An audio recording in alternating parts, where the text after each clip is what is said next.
Hello, welcome to our education session on gestational diabetes. My name is Jennifer McCauley, and I'm a registered nurse here at the Diabetes Education Program at Langs. I'll be getting our session started today, and later on we'll have one of our dietitians joining us. Her name is Sonia Kermy. Some of the things we'll be talking about today: what is gestational diabetes and why it's important to manage, how to test our blood sugars and what those glucose levels mean, healthy eating guidelines for pregnancy, carbohydrate counting and meal planning, and how to read labels. Some of the handouts that you received with your email was information about gestational diabetes, some instructions and blood glucose log sheets, which you'll be emailing to us on Tuesday, healthy eating guidelines for pregnancy, a handout for sugars and sweeteners. There's a poster called Beyond the Basics, which our dietitian will go through in more detail, a sample menu, a handout regarding omega-3 fats, and some tips to help with the discomforts that can happen during pregnancy. Gestational diabetes is a type of diabetes that can develop during pregnancy. This is found when you had your blood work with the glucose tolerance test. It occurs when the body cannot produce enough insulin to handle the effects of a growing baby and changing hormone levels. Insulin is a hormone that's produced by our pancreas to help control the level of glucose in our blood. If our body cannot produce enough insulin, the amount of sugar in our bloodstream will rise. Gestational diabetes is not caused by a lack of insulin, but by other hormones produced during pregnancy that can make our insulin less effective, a condition referred to as insulin resistance. Sugar then builds up in our bloodstream instead of being absorbed by our body's cells. As the placenta grows, it makes more of these hormones, so the risk for insulin resistance becomes greater as our pregnancy progresses. Normally, our pancreas is able to make more insulin to overcome this resistance, but if it can't make enough, this can cause gestational diabetes. We have many tools available to help manage, including diet and exercise. We need to make sure we're including a healthy variety of foods for nutrition for mom and baby. Aiming to walk regularly can also help with our blood sugar levels. Some women are able to manage gestational diabetes with diet and exercise alone, but some need medications such as insulin.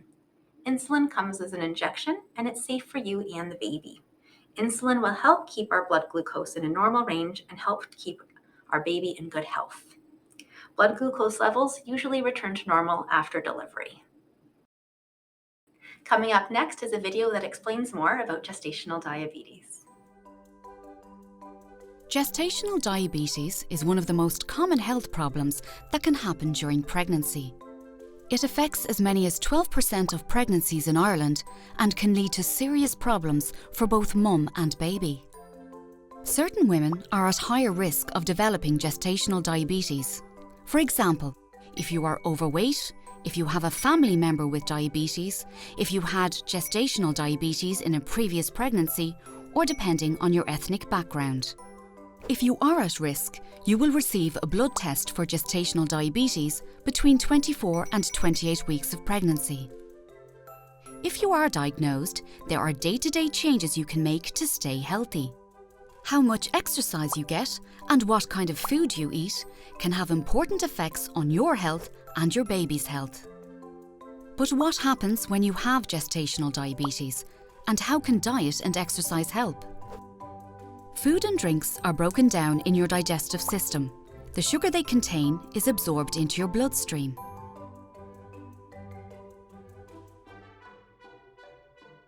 But sugar needs insulin to work.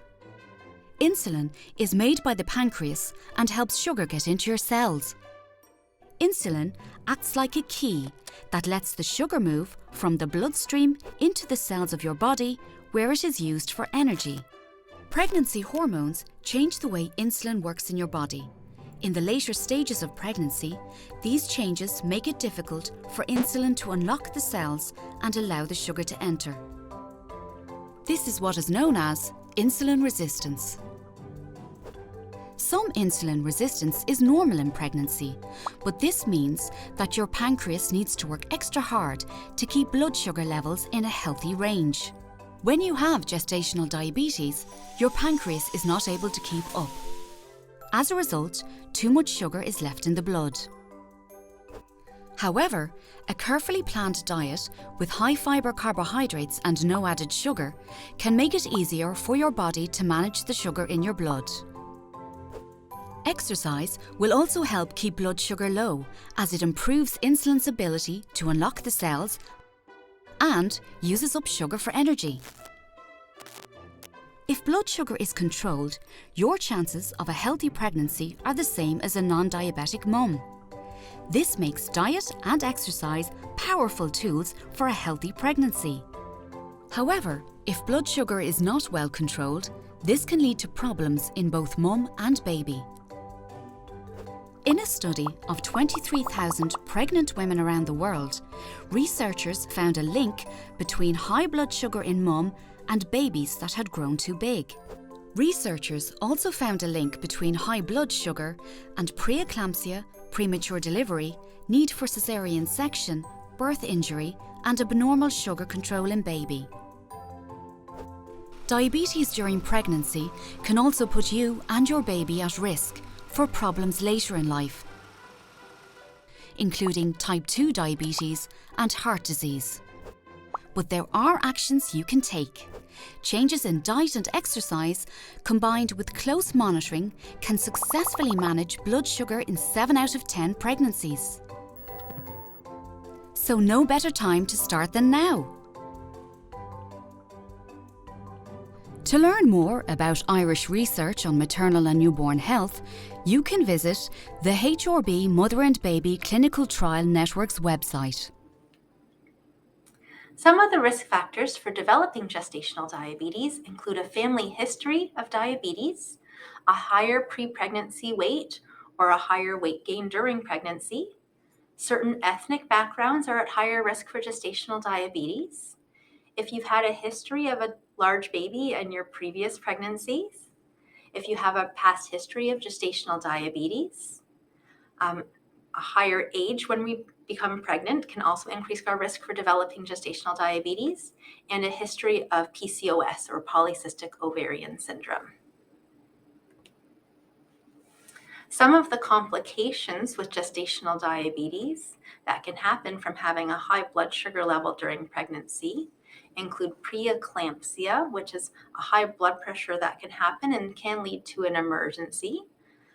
Low blood sugar levels in the baby can occur because during the pregnancy, if our blood sugar levels are high, that higher sugar level also goes to the baby. The baby's then producing extra insulin to try to help with that higher sugar level. And then after delivery, the baby's no longer getting that higher sugar level from you. So they've got that higher insulin level in them, and that can cause the baby's blood sugar levels to drop after birth.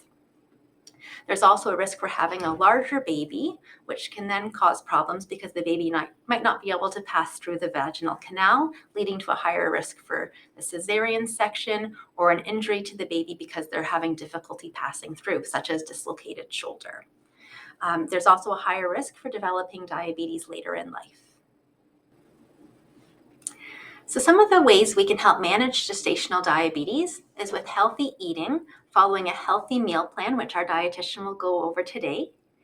Regular activity. If we're able to walk after our meals, a lot of women find that that does help with their sugar levels after meals. And some women require insulin. Coming up next is a slide about how to test our blood sugars.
have any questions about blood sugar testing, you can always reach out to your pharmacist. When we're testing our blood sugars, there's certain numbers that we're aiming for to help make sure we're having a healthy pregnancy for the baby. So with our blood sugars, it's recommended to test 4 times a day, first thing in the morning before your breakfast. Ideally, those blood sugar levels should be less than 5.3, and then we should be checking 1 hour after each meal, and that's 1 hour after we start eating, and those numbers should be less than 7.8. In your email, you were sent a log sheet. If you could write your numbers or type your numbers into that sheet and email them to us on Tuesday morning, that way we can review your numbers, and if there's any concerns, we can email you back with some advice. Another topic is ketone testing. It's recommended to check your urine ketone levels every morning with your first urination. You can buy these from the pharmacy, and it's a little dipstick that will change color depending on the level of ketones. This just helps us to make sure that we're getting enough nutrition for the baby. So don't panic if there's some in there. Just write it down on that log sheet and we'll look that over. Okay? It can also be helpful to write down your food record for a few days so that the dietitian can assess that. Sometimes, despite our best efforts with diet and exercise, some women do need insulin to help manage their gestational diabetes. This is safe for you and for the baby. Your pharmacist will show you how to use the insulin, and your doctor will be the one that prescribes it along with a dose, and will help you with how to adjust the dose along the way. This is what an insulin pen looks like. It comes preloaded, so the insulin's already inside. There's a dial at the bottom that adjusts the dose. The needles come separately, and they just screw on to the end. The needles are quite small. You might not even be able to see that there, okay? So just to kind of give you some reassurance, the insulin's a lot easier to use than it was decades ago. It comes pre-filled and the needles are very tiny, okay? And your pharmacist and our team are here to help you along the way. Hi, my name is Sonia Kermi, and I'm a registered dietitian here with the diabetes program. So we'll talk about healthy eating guidelines for gestational diabetes. The first tip we have here is to eat our meals at regular times, and it's very important that we eat 3 meals per day. If we do skip our meals or we go longer hours without eating, that will affect our blood sugar readings. We do want to eat 3 meals per day, and we do recommend eating 3 snacks in between those meals. So eating 3 meals and 2 to 3 snacks per day, and then we do want to space them 2 to 3 hours apart. Sometimes we also have noticed that when we do go longer hours without eating, you may notice that you are eating more amounts at the next time when you are hungry or at your next meal. And that can also cause some, for some ladies, it might cause some heartburn, or it may also cause some other discomfort. So that's again another reason why we want to eat at regular times. Then we do want to talk about our carbohydrate foods, because those are the foods that turn into sugar. So carbohydrate foods are found in all your grains and starches. The examples for your grains and starches are like bread, rice, pasta, roti, spaghetti, cereal, English muffins. So any of those grains, they all will naturally break down into sugar when we eat them. So they are our carbohydrate foods. Then we have 2 starchy vegetables like potato and corn. They also turn into sugar when we eat them, so they are also a part of your carbohydrate foods. Then the next food group is fruits. Any fruit we eat, they are sweet in nature, so they also turn into sugar when we eat them. Milk and alternatives, so milk, yogurt, or if you are having different varieties of milk like almond milk, rice milk, cashew milk, so some of these alternatives can also have carbohydrates in them, so they're all under the carbohydrate category.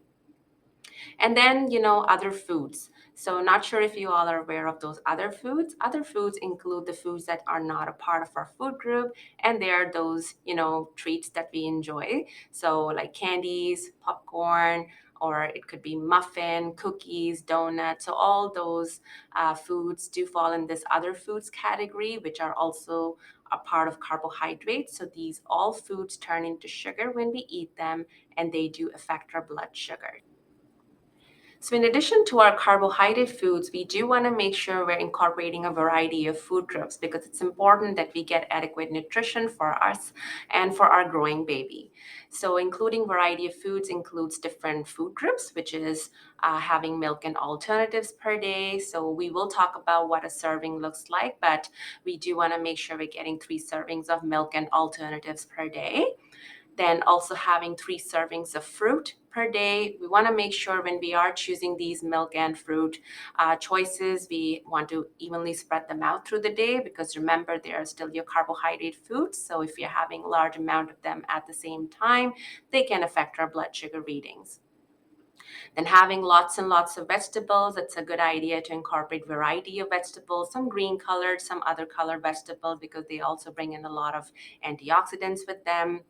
Incorporating healthy fats in your diet, and healthy fats would include like choosing plant-based oils like canola oil, safflower oil, sunflower, olive oil. So there are a variety of those plant-based oils that you can choose from, including nuts and seeds in your diet. They all are a good source of healthy fats. And protein at each meal and snack, it's important because it does help with slowing down that blood sugar effect after we eat carbohydrate foods. And protein and fats also add satiety to our diet. So it's important that we do include, again, those variety of food groups. We do recommend avoiding juice and sugary sweetened beverages because they're a simple source of sugars. And if you're having them in our diet, you will notice it will affect your blood sugar readings. So instead of juice, it would be a good idea to have your fruit as such. Also, if you are going for other substitutes for sugary beverages, you do want to watch out for the sweeteners. And there is another thing called sugar alcohol that are added to those foods. So there are some sweeteners that are safe in pregnancy to consume as per Health Canada. And there is a resource in your class folder that does talk about those sweeteners. There are some sucralose, aspartame, ACE-K, and stevia sweeteners that are safe to consume, but again, keep it in moderation. And I always say it's your personal choice. If you do want to choose the sweeteners, just keep them less. Sugar alcohols are also something that does not affect your blood sugars, but they are sweet and they're added to the foods like sugar-free ice cream. It could be sugar-free candies or gums or no sugar added foods. Each time the sugar alcohol is in the product, it will be listed on the nutrition facts table, just right where the sugar is. The only thing we want to watch out is with how much are we consuming. So please keep it under 10 grams per day because it can give you some side effects of gas, diarrhea, or bloating. So trying to keep those sweets and treats in moderation, not saying that you can ever have these foods. Follow the 80-20 rule, which means 80% of the times try to eat the healthier foods that are important for you and for the little baby. And 20% of the time, it's okay if you had those treats. Choose high fiber foods more often. The sources of fiber would be your vegetables, fruits, choosing whole grains. If you're choosing bread, rice, pasta, again, try to choose whole grain varieties. Any grain that takes longer time to cook will be slower to digest, which is going to help with slowing down the blood sugar effect. So again, choosing those higher fiber foods. If you do like having lentils, beans, those are your good sources of protein. They're also higher in fiber and they're lower fat options. So again, we want to choose higher fiber foods more often. And anyone, if they're experiencing any constipation, so fiber-rich foods can also help with that. Keep yourself hydrated. It's important too. Another healthy eating guideline also recommends, reducing caffeine intake to less than 200 milligrams per day in pregnancy. The next slide shows you some of the caffeine intake in these coffees and teas or cola drinks that we might be drinking. So it just tells you how much amount is in a serving size. So again, try to keep that caffeine intake to less than 200 milligrams per day. So 3 servings of milk and alternatives daily to meet your calcium requirements. And we will talk about what a serving of a milk looks like later in our presentation. Also, we want to include vitamin D, especially around this time of the year in the winter times. when we don't get enough exposure to sun. So trying to have at least 1,000 to 2,000 international units of vitamin D per day. You will find some vitamin D in your prenatal vitamin. If there's not enough, that is where we recommend about this amount per day, including 5 ounces of fatty fish every week for that DHA, which is a kind of omega-3. If you do like having fish, try to incorporate that fish at least 2 or 3 times a week. And the serving size would be the size of the palm of your hand, which is about 2.5 to 3 ounces of your fish. And the fatty fish includes salmon, trout, there's canned tuna, herring. So any of those varieties, if you like, you can incorporate that into your diet. If you are not a fish person, or if you don't like the taste of fish, or you're a vegetarian or a vegan, you can always look into an omega-3 supplement. Please do look at the DHA in that supplement, which should be about 250 to 300 milligrams. The next slide talks about mercury content in those fishes. So here you can see the green color ones are lower in mercury. So the examples would be like salmon, trout, herring, trout, canned light tuna, sardines, anchovies. So this is something that you can choose, but the ones that are in the red table are more higher in the mercury content. So in pregnancy, we do want to avoid those fishes. But try to choose those fish if you do enjoy in your diet, about 2 to 3 servings per week. Include activities such as walking, especially after meal. If you're noticing your blood sugar readings are high after you eat your meals, including that activity can help improve those blood sugar spikes. So we did talk about what are carbohydrate foods in a few slides before, where I mentioned there are your grains and starches, fruits, milk and alternatives, and then those other foods, which include your treats like chips, cookies, candies, donuts, muffins. Carbohydrate foods, we know that they all turn into sugar and they affect our blood sugars, but it is still important to have those foods because they are also a main source of energy for our body. Remember, these foods are not just giving you the sugar, they're also giving you some essential nutrients, such as fiber, iron. There's so many different vitamins and minerals that you get from those foods. So it's important that we do include carbohydrate foods at each of our meal. The way how they affect our blood sugar depends on the carbohydrates quality, and then it comes to the quantity. So we do focus on the 3 main macronutrients which make up the food, and we call them as carbohydrates, protein, and fats. And the main one is the carbohydrates that we want to cover today because of how they turn into sugar and affect our numbers. We do need a minimum of 175 grams of carbohydrates per day in pregnancy. So like I talked about, it is important that we do focus on the quality and then the quantity. So quality wise, we do want to choose whole grains because they also give you the benefits of fiber. The fruits, again, give you the benefits of fiber, which the juice will not. And then the milk and alternatives do have some protein, they do have some fats, which also help with slowing down the blood sugar effect. So those are your good quality carbohydrates. And then the quantity. So I just talked about like we need 175 grams of carbs per day. But if we have all of them at the same time, it will be a big carb load, which can affect your blood sugar readings.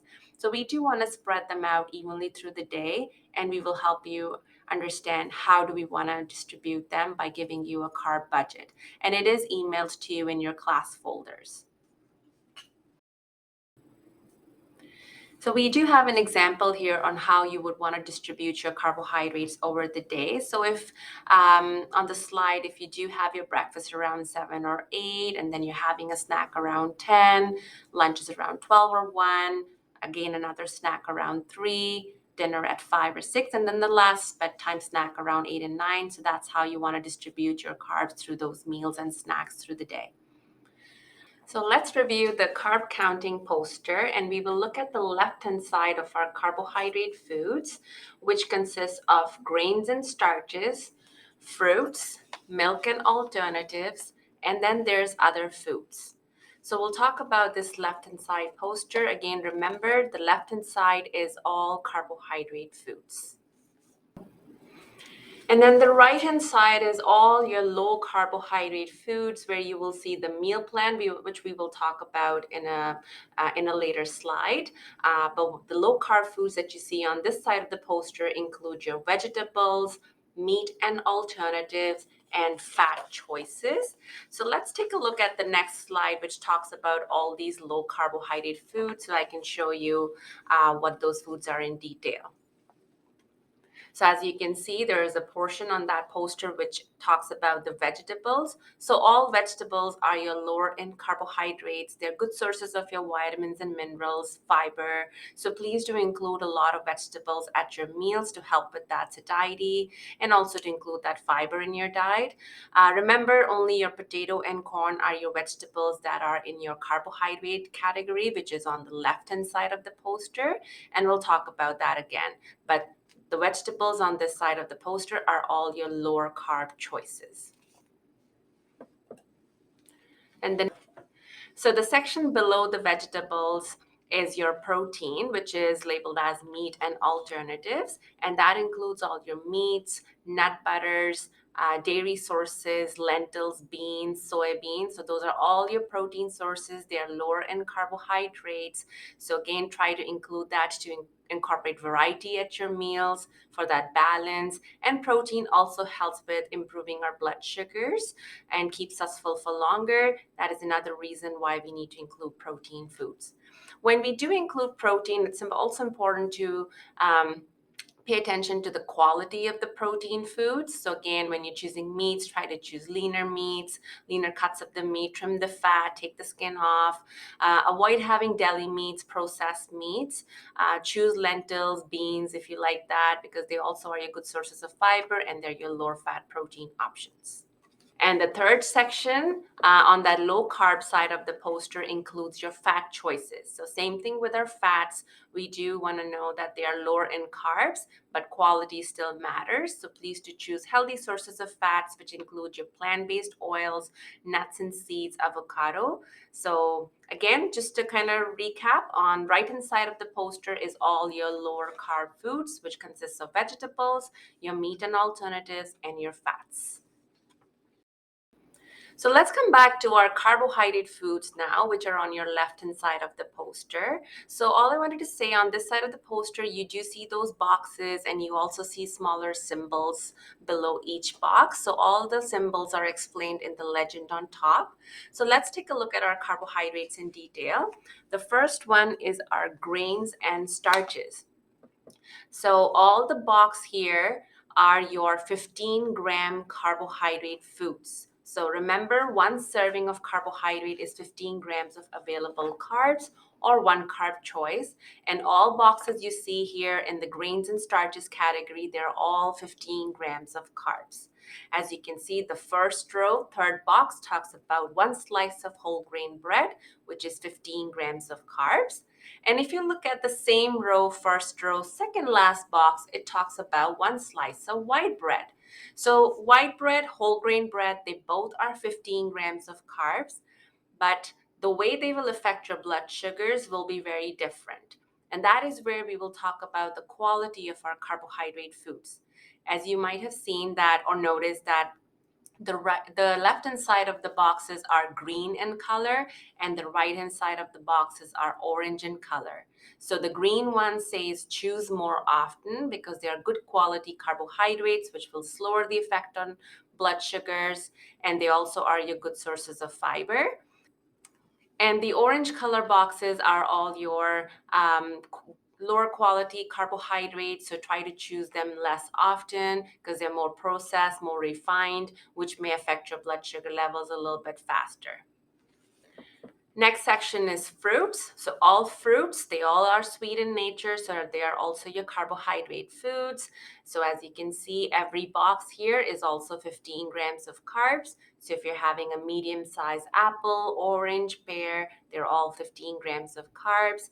If you look at the fourth box, which talks about blackberries, strawberries, 2 cups of those fruits is 15 grams of carbs. So that's a large amount of fruit that you can enjoy for just one serving. Blueberries right next to it is again 1 cup, which is 15 grams of carbs. But if you like grapes or cherries, they're only small amount that you can enjoy at a time, which is about 15, because these foods are a little bit higher in the sugar. So that is where the portions are very different. Depending on how much of sugar, fiber, starch the food has, the portion sizes are different. Then milk and alternatives. So whether you're having milk or yogurt, or is it soy milk, rice milk, other varieties of milk if you're choosing, all the boxes listed on this poster are 15 grams of carbs.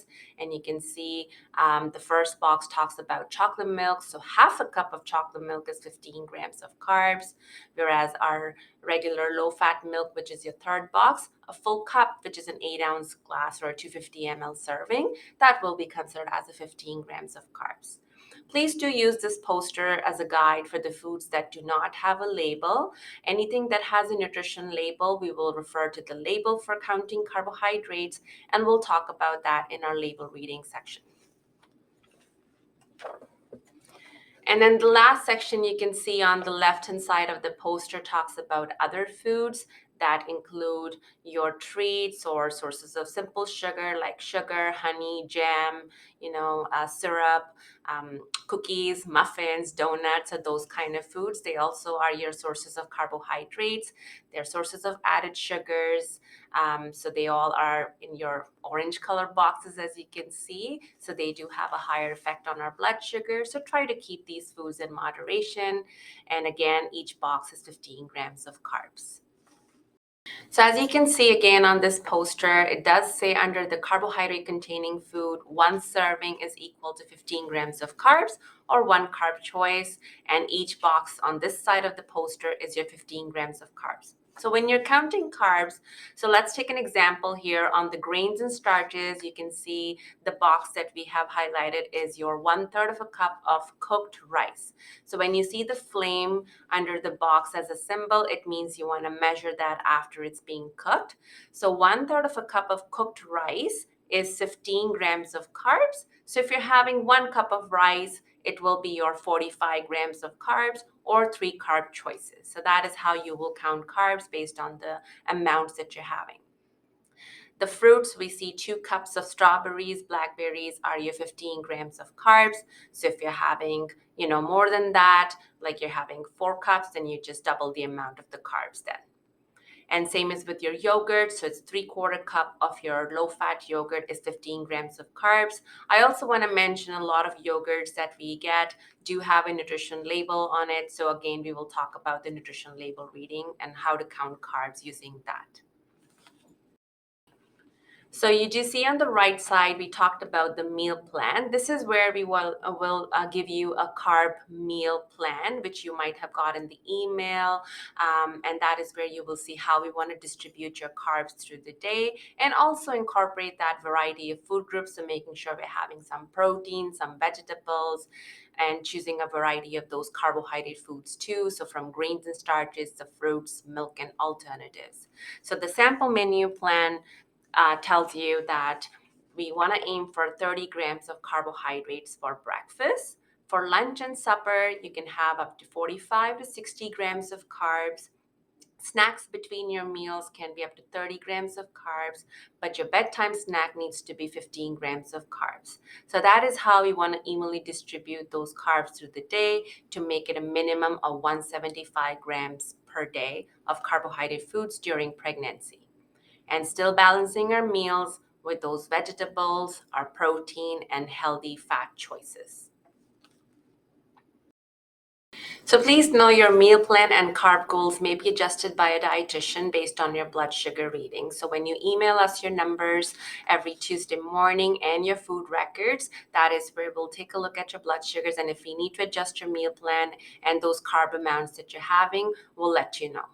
So let's take a look at this healthy plate. So this plate is used as a guide to work on aiming for balanced meals, and also including that variety of food groups. So then we can, get all those other essential nutrients from all these food groups. So this plate talks about that a quarter of your plate should be for your grains and starches. Again, remember to choose more whole grains, good choices of your carbs there. And this plate can be used as a guide for all three meals, for your breakfast, for your lunch, and for your supper. The other quarter of the plate is for your protein. So again, choosing good quality protein sources like leaner meats, nut butters, eggs. It could be beans, it could be lentils, soybean. And half a plate for your vegetables. Vegetables are your good sources of fiber, a lot of vitamins and minerals. They help to keep you full for longer. So lunch and supper, have half a plate of your vegetables. You can definitely have more, but at least half a plate for sure. And then we also have those other food groups like fruits and milk and yogurt. So if you do enjoy having those food groups, try to include them as your snacks in between your meals, or you can also include them with your meals at breakfast or with lunch and dinner. So that is how we're working on aiming for balanced meals and also including that variety in our diet. And the last one I wanted to talk about here is the nutrition label reading now. So when we're looking at our labels, we do want to also count carbs based on that. So the first thing when you look at the label is the serving size. So as you can see on the slide, the serving size is for 2 slices, and this product is bread. So 2 slices of bread we see as a serving size, and all the nutrients below are based on that 2 slices of serving size. So when we're counting carbs, there is a formula where we subtract the fiber from total carbohydrates. That gives us the available carbohydrates. So if you look at the label here, 2 slices of bread, then we go down to the carbohydrates. It says 36 grams of carbs, and it has 6 grams of fiber. So 36 minus 6 is 30 grams. So that's the 30-gram available carbs that you get for 2 pieces of bread. Now, if you're only having 1 piece of bread, then you will only get 15 grams of carbs. So that's how we will count carbs. First, you look at the serving size, then you look at the carbs, subtract the fiber from total carbs, and that gives you the available carbs. There are other ways to look for that carbohydrate information too. So if you're eating out or if you're making your own meals or recipes and you're wondering how many carbs does that meal have, so you can go on these websites. So there's MyFitnessPal, there's Calorie King, there's Spark People. So you can find a lot of nutrition information on the foods that you don't have a label for. You can get that information on these websites.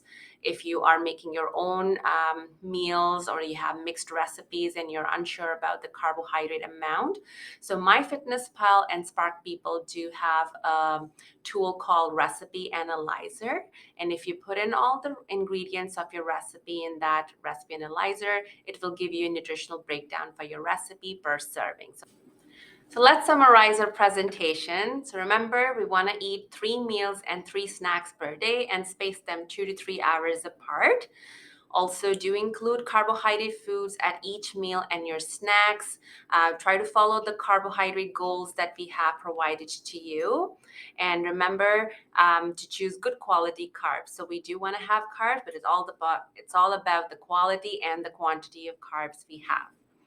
To include that balance. So remember that plate. We talked about including your carbohydrate foods, but also including your protein and your vegetables with those carbohydrate foods. And if you're still feeling hungry at that snack or that mealtime, you can definitely have more vegetables and protein sources to help you keep full. And use sample menu for examples. We have emailed that to you. And the next slide shows an example of some 30-gram carbohydrate meals and 15-gram carbohydrate snacks for your bedtime. So if you're having an example, 2 pieces of bread with peanut butter. So remember, 1 piece of bread is 15 grams. So your 2 pieces of bread is 30 grams, and you're having your protein to add that balance. That will help to keep you full. So yeah, we just have a few examples of this 30-gram carbs here on the slide for your breakfast. And then we also have some examples of your 15-gram carbs, but pair it up with protein at your snacks. You can also, include more vegetables. Again, if you're feeling hungry at that snack, if that 15-gram was not enough. So you can always have more protein and vegetables to pair it up with your carbohydrates to feel full.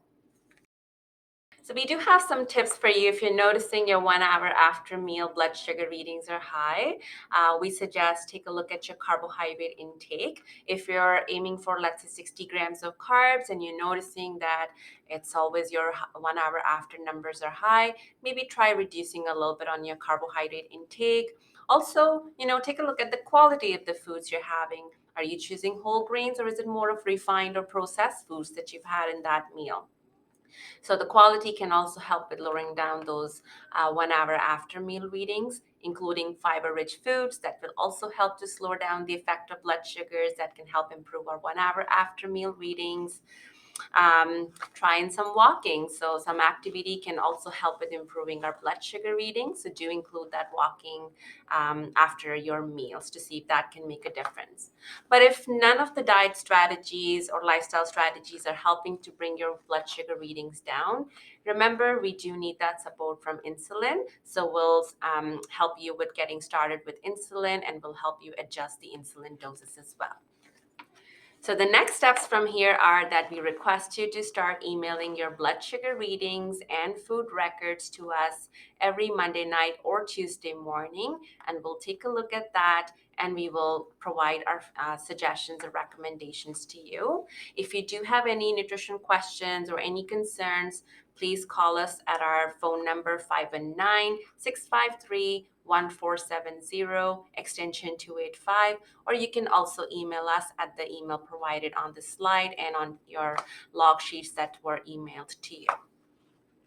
So please do get started with your testing of your blood sugars. And if you do not have a meter, then please contact your doctor to get a prescription for your blood sugar meter, test strips, and lenses, so then you can test 4 times per day. And remember, the times are fasting blood sugar and 1 hour after each your meal. And the 1 hour after time is from the start of your meal. That's it from us. Thank you so much for attending our presentation. And if you do have any questions, feel free to email or contact our office. Thank you.